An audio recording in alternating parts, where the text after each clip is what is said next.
Good evening. The City of Bothell Planning Commission meeting for Wednesday, January 21st will come to order. Let the record show that all of the planning commissioners are present and accounted for, except for Commissioner Mike Stahl, who is absent and excused. Are there any non-agenda public comments? Hearing none, we'll move to the approval of minutes. We do have minutes to approve this evening, minutes from September 3rd, from September 17th, and October the 8th. Is there any discussion with regard to the minutes? Hearing none, I'll entertain a motion to approve these minutes. I make a motion that we approve all three of the minutes of the prior meetings. Is there a second? Second. All in favor? Aye. Aye. Opposed? Motion passes unanimously. Is there any new business? Seeing none, we'll move forward to a continuation of the public hearing of the 2015 periodic plan and code update. This evening, we begin the next in our series of sub-area plan reviews, and this evening is the Canyon Park sub-area plan. We do have a presentation for us from our planning staff from Bruce Blackburn, assisted by Gary Hassler. So, Bruce, at this point, we look forward to. We do have your materials in front of us that we've reviewed, but we do look forward to your presentation and working with you on this initial review. Thank you, Chair and Planning Commission. Hopefully my voice will last the rest of the presentation here. Mine as well. I think I don't know if it's the Seahawks game or the cold that's going around. Combination of items, I'm sure. Yeah. As you identified, this is the Canyon Park sub-area. And, of course, as the Planning Commission is aware, the sub-area plans provide some detailed planning and regulations regarding appearance and development of land as well as uses. And these are refinements of the city's overall planning area-wide elements, transportation, urban design, and things of that nature. And these can include things such as building heights, building setbacks, special landscape treatments, and other kind of provisions like that. Tonight, of course, the Canyon Park sub-area is located in the northern portion of our city and is a fairly large sub-area of 980 acres. So that's a pretty good size, 1.5 square miles. And this is a major employment center within the city of Bothell. We have a lot of employees within this location.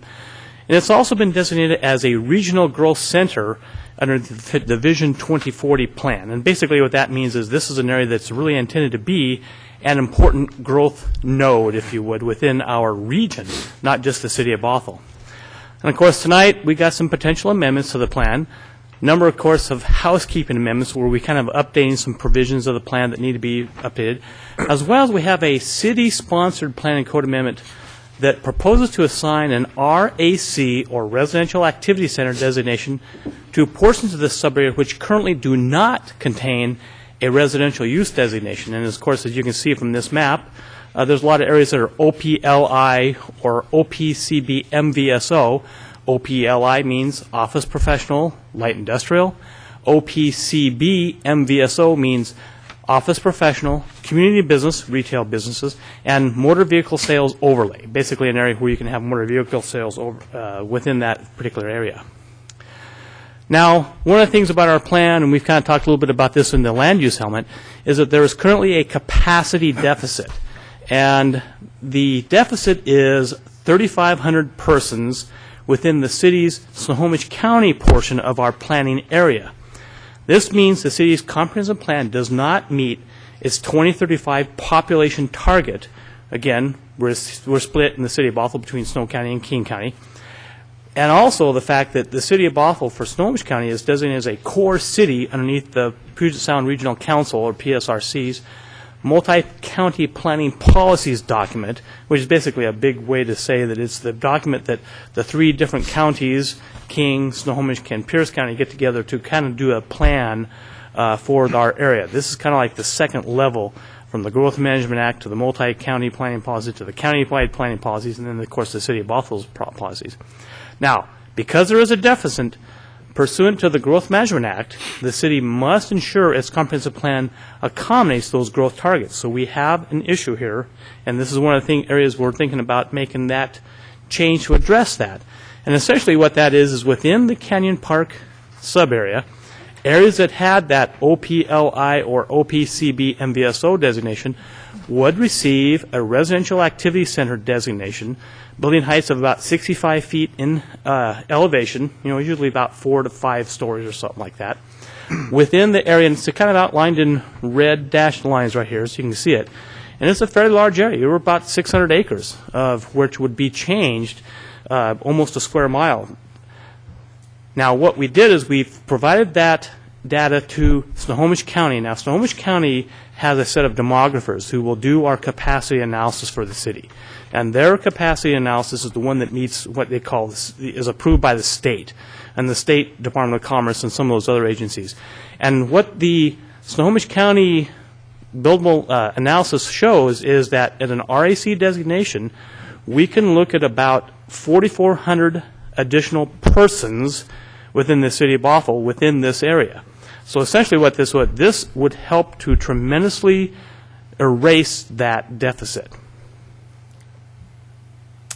Now, I'm going to do a little bit more information here. We talked a lot about transfer of development rights, and that's something that we've had a lot of discussion with the council on regarding some of the areas. And initially, staff was proposing that the Canyon Park sub-area within these areas where we're going to add the RAC designation might be a good location to implement a TDR, or Transfer of Development Rights program. And essentially what that is it is a market-driven approach to preserve rural and rural resource lands, basically, and focused development within the urban areas. Essentially what that means is that a rural landowner could sell their right to develop, creating a tradable commodity, and which is expressed as kind of units. Those units are bought by developers who transfer that to receiving sites. And one of the things we were talking about with the commission was the Canyon Park sub-area could become a TDR receiving site. Now, the purchased TDRs give developers the ability to maybe build additional dwelling units where they may not have already been due to it. And sometimes some jurisdictions that have implemented TDRs allow additional density over and above what their ordinary provisions would be. Now, what we've done is we've kind of changed our focus on this, and our recommendation now is that the city simply assign an RAC designation to these areas, absent a mandatory TDR program at this time.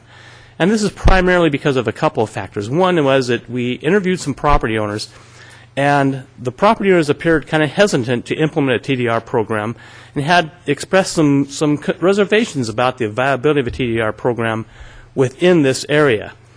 Further, TDR programs are a very complex issue, and there are a lot of, and unfortunately this time there's probably insufficient time for us to really coordinate, write this up, get it set up within our June 30th, 2015 periodic update deadline. And of course, finally is that we really cannot defer action on the implementation of the RAC designation within the Canyon Park sub-area, because the assigning of the RAC in this area gets the city out of this deficit situation we are in right now. So I think I'll end at that point, and I'll open it up for questions of staff. And the commission, of course, can take public testimony, and then we have a recommended motion as well for you. So that'll conclude my initial presentation. Questions, please ask. Thank you. Thank you, Bruce. At this time, are there any questions of Bruce of his presentation specifically, knowing that we will have more time later to ask him questions? But if there are any initial questions, Commissioner Stedman. Bruce, when Snohomish County provided the study results indicating that there's 3,400 plus or minus residential units, do they just look at the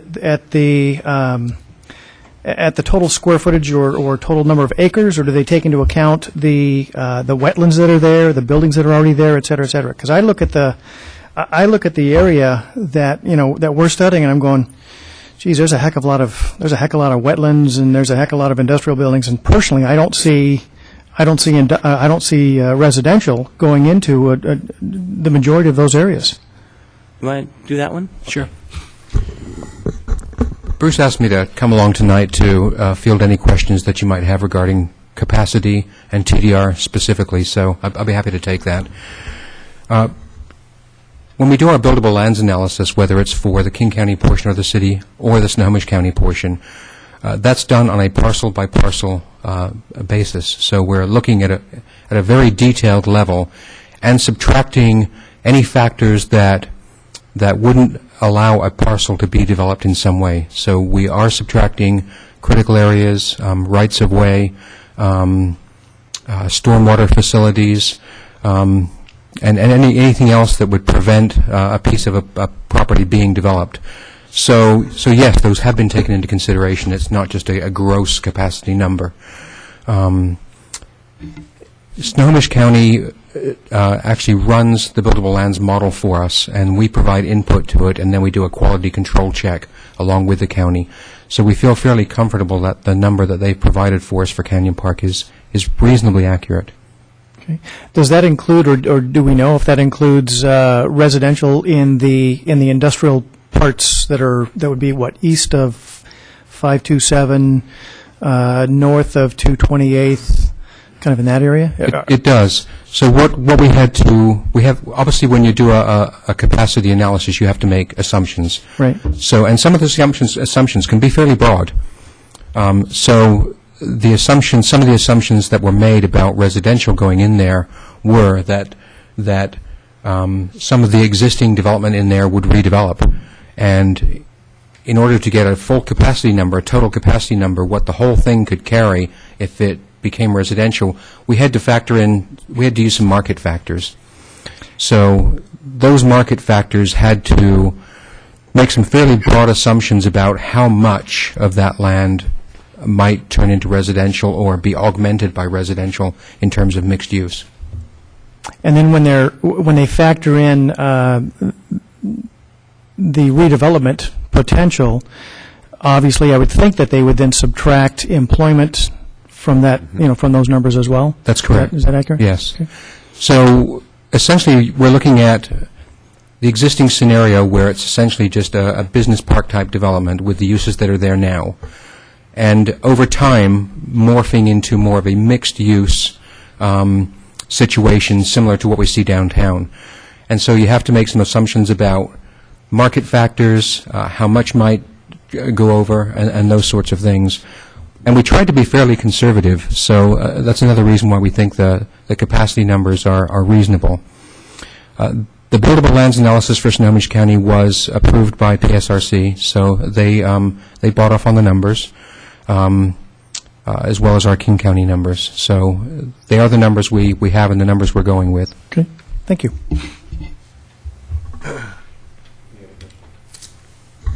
Commissioner Cabe.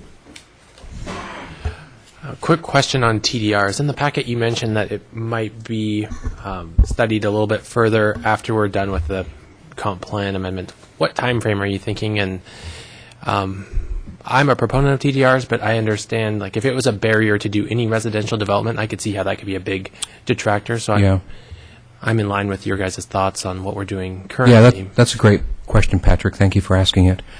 What we're thinking now is that, we've known all along that we're under a time crunch with this plan update. We thought we could get it done. It's, as you know, it's being complex, and we've been trying to work through different pro formas with community attributes to see what might work and generate revenues for the city. I think the time frame we're looking at now, and that we talked to some of the property owners of the business park about, if you recall, placing the RAC designation on Canyon Park is just the first step. We need to do a much more detailed urban design study of that area, similar to what was done for the downtown plan and regulations, and that's going to take some fairly large consulting dollars. We had originally, staff had proposed to the city manager to put those dollars into the 2015-16 budget, but we weren't successful doing that. So we're going to go back, and we're hopeful of getting those consulting dollars for 2016-17.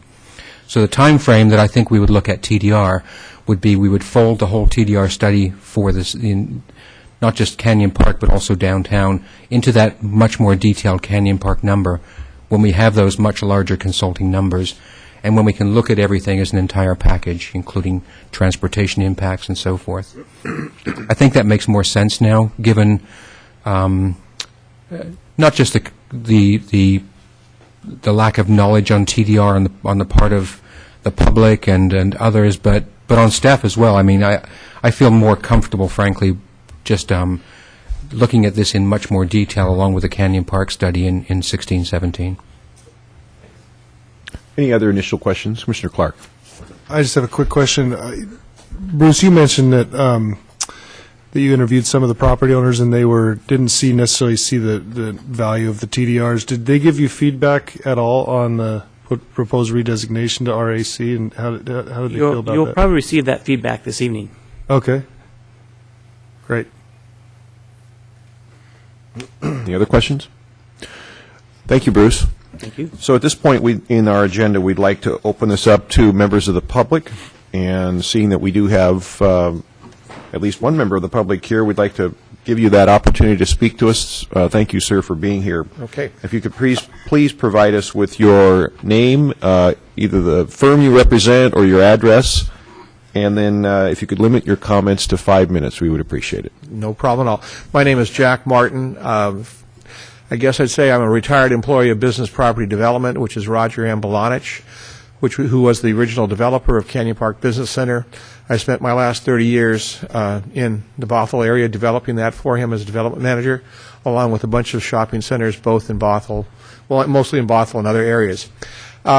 We met with Bruce and Gary I guess in December, to talk about this. Mr. Belanich could originally have made your January 7th meeting, but unfortunately is out of town and couldn't make it tonight, so he asked me to represent him. We are 100% behind the RAC idea for Canyon Park Business Center. Specifically, Mr. Belanich and I have some property down on 228th, and he has some property up on 31st that we would like, that designation added to it. We did notify the Canyon Park Business Center Association about this meeting, and we didn't get a response back with it. Well, they didn't show, so that's okay. But we're 100% behind it. Everything Bruce and Gary have done is excellent. We had a good chance to review it, and so that's really, we're behind what they propose. Great, thank you. Thank you. Good night. Do you have any comments or feedback with regards to the TDR issue at this time? We did not study enough of that at this point to talk intelligently about it, so I don't think we will have anything at this point. If other discussions in time come up, we probably will get into it a little bit more with our land use attorneys and other planners that we work with. So, okay. All right, thank you. All right, thank you. Good night. Appreciate it. Seeing that there'll be no other, appears, public testimony this evening, let's go ahead and move forward with any other questions we have of staff with regards to the presentation. And I have several that I'd like to ask, and then we'll see if there are other questions. So, Bruce, I had just a little more in-depth on TDR. And first of all, I'm very supportive of separating out the review of TDR either for this particular sub-area or really any part of the city of Bothell. Having said that, though, I don't want us to delay too long, and the reasons being that if there are benefits to the city of Bothell, I don't want the city of Bothell to be at a competitive disadvantage. And so as I'm learning about it, there's potential for dollars to help prepare for growth, and we've seen this in other parts of our cities where we need that money, specifically around transportation improvements. So there's potential benefits. There's also just other dollars required to support our population increase capacity that we'll be doing in the Snohomish County area specifically. There are potential drawbacks, as you mentioned, developer concerns and just kind of a lot of misinformation flying around, and we need to clarify that and get that answered. And as you do your investigation, I'd be particularly interested in how TDR is being implemented in other cities. I think that would be very helpful information as we review this. I had one other question with regards to the RAC designation, and I noted that in this particular sub-area, the RAC designation had been added already to several parcels in this sub-area, specifically the Canyon Park shopping area in the lower left-hand corner as well as the upper left-hand corner, there was already the RAC designation. I was not around when that was done, but I don't know if you or Gary were, and what was your thinking on adding the RAC designation then and limiting it, and then obviously I understand the reasons for why you'd want to add it now.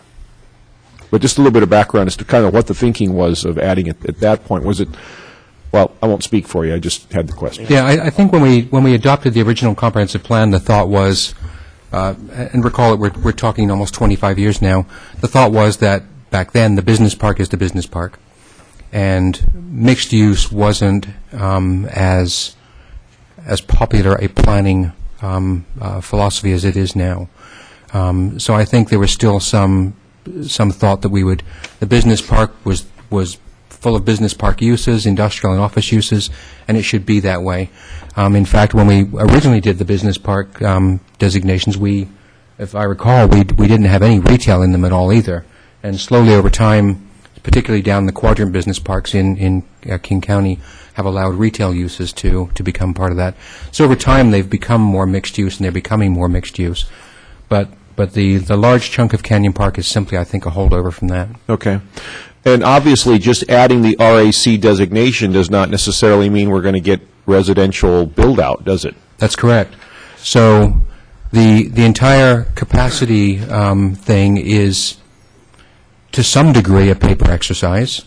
The state says that in the future we can expect this amount of growth, and we need to accommodate it.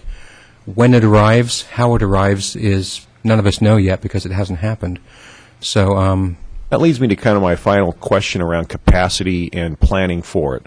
So just because we've added capacity, if this designation is added and we've now satisfied a county requirement, is there a way that we can calculate the future cost of adding 1 or 1,000 or 3,000 or whatever the number is of capacity, of what the cost of that to city services, whether it's additional police services, additional transportation, additional utility capacity, even impact on the school district. I think if we're making a kind of a 20-year swag at this, that it would be very helpful to kind of come up with a metric that says, okay, for every person of capacity added, here's the future cost required. And then if we come up with that future cost, we actually could begin to engineer those solutions. So instead, we move past just kind of an aspirational vision of where we're headed, but actually begin to engineer an outcome that we kind of know is coming, and we could give advice to surrounding areas, particularly the school districts. I mean, I'm thinking if we add residential capacity to this area, there's going to be an impact on the local schools. Is there any thought with regards to how we could measure, connect up adding this capacity with what the impact would be just on local services? Sure. Actually, what you're talking about is a particular methodology called fiscal impact analysis. And companies like Community Attributes, for example, do those kind of analyses. And not surprisingly, they're expensive.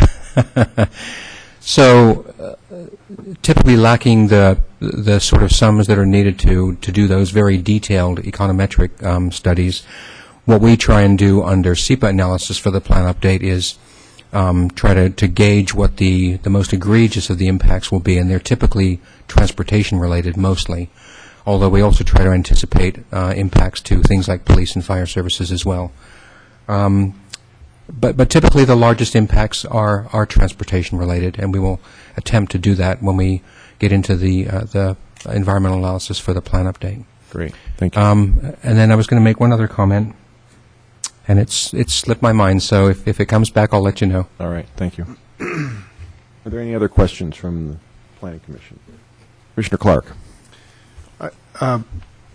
Bruce, I'd repeat my question. It was great to hear what Mr. Martin, I think it was, had to say. Were there any other? Did you receive any other comments on the RAC? No, most of our comments were from Mr. Martin and Mr. Blanich. Those basically were our primary provisions. We have not had any phone calls or anything like that from other property owners. Okay. And hearing what Chair Booth said about I fully support also separating the TDRs out, and I also support what he said about, I think we should not let it linger for too long. And I noticed that there's an action under the land use that discusses that. It says the city should initiate a future plan amendment process about TDRs.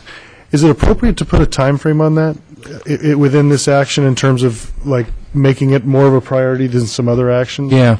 I was actually going to suggest to you, land use is going to come back to you, land use element is going to come back to you on February 4th. And now that we've changed course a little bit on TDR, I'm proposing to change those policies and actions just a little bit. And I think perhaps a time frame is appropriate. I completely agree with you that we don't want to drop it for too long because there is some potential revenue benefits to the city. So I'll do that, and I'll bring that time frame back to you when we come back with a land use element, if that works for you. But specific to this sub-area, there's also an action related to that. Is that, can we add a timing aspect to that? We'll as make well? sure the two match each other, Okay, yes. okay, So that we, great. and I haven't figured out exactly how we'll word it yet. We're hopeful that we'll get the funding for the Canyon Park study in 16-17, but I don't want to put a specific date in the policy or action that ties us to that and then have it change and have to change the comp plan because it changed.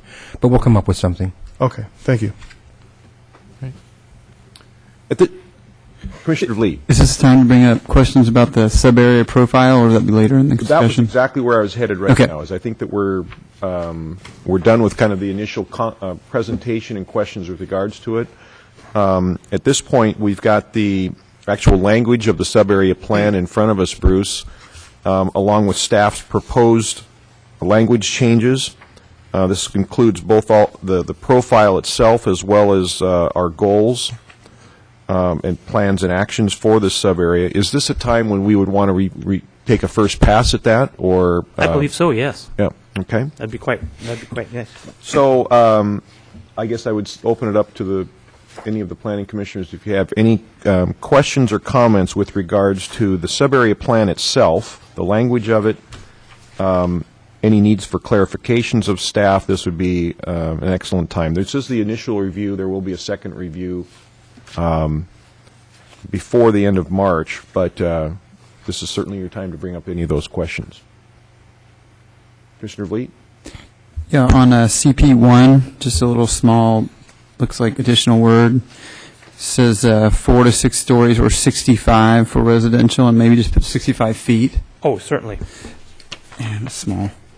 And then question on CP11, on page CP11, notation number 11. Now, are most of the things on this review, does it also talk about things outside of the sub-area, or is the 11th on CP11, number 11, it talks about R4000, and is that outside of the sub-area we're discussing, or?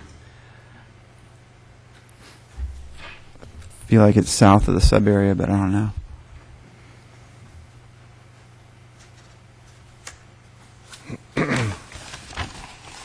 I think I can hear the room kind of fall silent, and I'm help me out, Village I think Square. David's on page CP11. And let me show you. And let me show you where that is. It doesn't really show up on this one, but it's right here. It's just in the south part of this. Okay. There's a multifamily residential development. It's actually zoned R4000. This see it map now.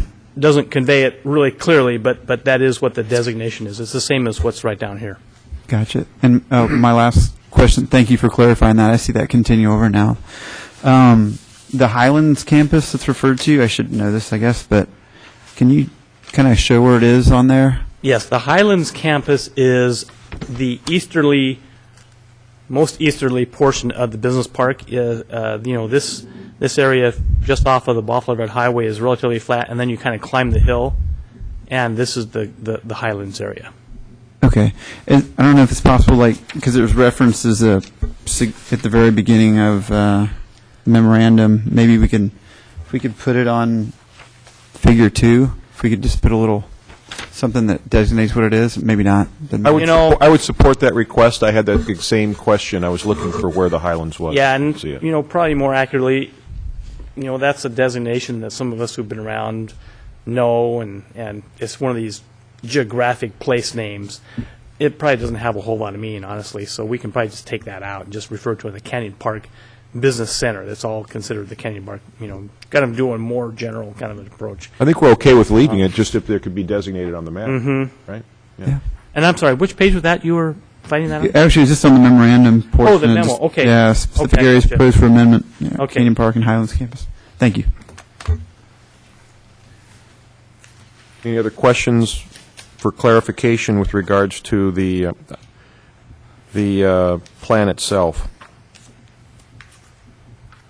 I have several questions. So, and I don't think at this point we need to do a page-by-page analysis. I think that we've all read it and reviewed it, and I'd rather open this up for just questions, as we did with Commissioner Vliet. But I wanted to move actually to CP 19, and this would be the action part of it. And I'd just like to reiterate my point with regards to transportation.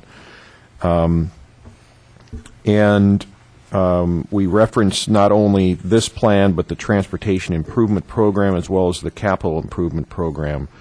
And frankly, at least in one of the three of them, whether it's this plan, the TIP, or the TIP, or the CIP, I think we need to really move beyond just aspirational goals for transportation in our city, and we need to really establish a plan that includes, as I mentioned before, a timeline that incorporates transportation strategy not only for our state highways, but for feeder routes and boulevards for arterials. That would also include even to the point of some initial engineering, as well as a funding plan. And maybe that's included in the Transportation Improvement Plan. Perhaps it is. And we can discuss it at that point. But Exactly. especially when we're starting to add this amount of significant residential capacity, I think this is more than a minor issue. Oh, yes. That was really my only, that wasn't even a question, it was just more of a clarification and a comment. I'm very supportive of, on CP 16, this idea of gateway design. And I just wanted to reiterate that. So we are incorporating this in our urban design, not only in this, but other sub-areas, this idea of a gateway design, welcome to Bothell, so that citizens as well as visitors know when they've entered our city.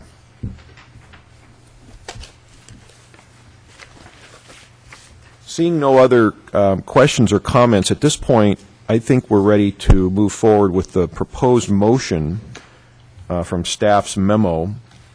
And this would be on page 3 of the memo. There's a recommended motion. It's also up on the slide here in front of us. So if there are no further questions, I think we're ready to move forward with that motion. I move to continue the Planning Commission deliberations regarding the Canyon Park sub-area to February 4th, 2015, and to continue the 2015 periodic plan and code amendments to January 28th, 2015. Is there a second? Second. All in favor? Aye. Aye. Aye. Opposed? Motion passes unanimously. Moving forward with our agenda, we have no study session. Old business, the only point I would note would be for staff to come back to us with a status as a request that we put forth previously with regards to a timeline on the completion of our periodic plan review. This timeline can be in a format of staff's choice, even if that would be a continuation of the calendaring through the end of March or whenever we're going to do that. We want to have that in front of us. I'll be glad to bring you a calendar that goes through the end of June. Great, thank you. Are there any other reports from staff? None. All right. Reports from members? At this point, motion to adjourn. Move to adjourn. We are adjourned. Thank you.